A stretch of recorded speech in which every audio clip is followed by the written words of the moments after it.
Hi guys, welcome back to Sinvas kitchen. இன்றைக்கி நம்ம இந்த வீடியோவில் முருங்கைக்கீரை பொடி எப்படி செய்ய போகிறதுன்னு பார்க்க போகிறோம். இது சூடான சாதத்தில் நெய் விட்டு இல்லை நல்லெண்ணெய் விட்டு சாப்பிட்டா சூப்பராக இருக்கும். அண்ட் இட்லி தோசைக்குமே நல்லாயிருக்கும். இது எப்படி செய்கிறதுன்னு வாங்க பார்க்கலாம். அதுக்கு ஃபஸ்ட்டு நான் ஒரு கடாயை நல்லா சூடுபடுத்தி 2 ஸ்பூன் உளுந்து பருப்பு எடுத்திருக்கேன்.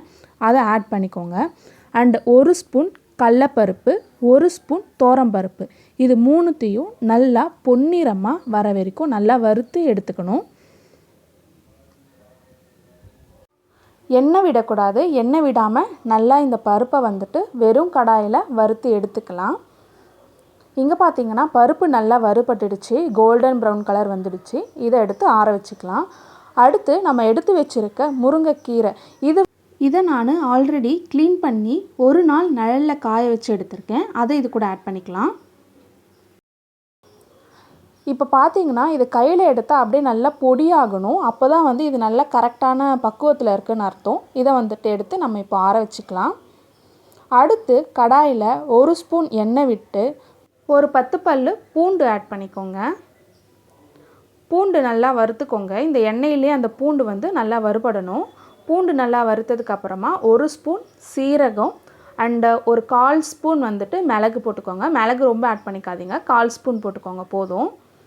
இது நல்லா வறுத்ததுக்கப்புறமா நம்ம கட்டி பெருங்காயம் ஆட் பண்ணியிருக்கேன் நான், அதை ஆட் பண்ணிக்கோங்க. உங்கள்கிட்ட தூள் பெருங்காயம் இருந்தால் நீங்கள் அதுவும் ஆட் பண்ணிக்கலாம். அண்டு கொஞ்சம் கோலி குண்டு சைஸில் புளி ஆட் பண்ணிக்கோங்க. அண்ட் 10 மிளகா, இதையும் நல்லா வறுத்து எடுத்துக்கோங்க. இந்த எண்ணெயிலே அது எல்லாமே நல்லா வறுபடணும். வறுத்து எடுத்து நம்ம இப்போ ஆற வச்சுக்கலாம். இப்போ பார்த்திங்கன்னா இது எல்லாமே நல்லா ஆறிடுச்சு. இதை மிக்சியில் போட்டு நம்ம அரைச்சி எடுத்துக்கலாம்.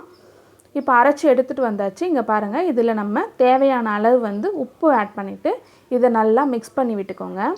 இப்போ பார்த்திங்கன்னா நம்மளுடைய முருங்கைக்கீரை பொடி தயாராகிடுச்சு. கண்டிப்பாக இதை உங்கள் வீட்டில் ட்ரை பண்ணி பாருங்கள். அண்டு உங்களுக்கு இந்த வீடியோ பிடிச்சிருந்ததுன்னா லைக் பண்ணிக்கோங்க. அப்படியே நம்ம சேனலை சப்ஸ்கிரைப் பண்ணிக்கோங்க. தேங்க்யூ ஃபார் வாட்சிங்.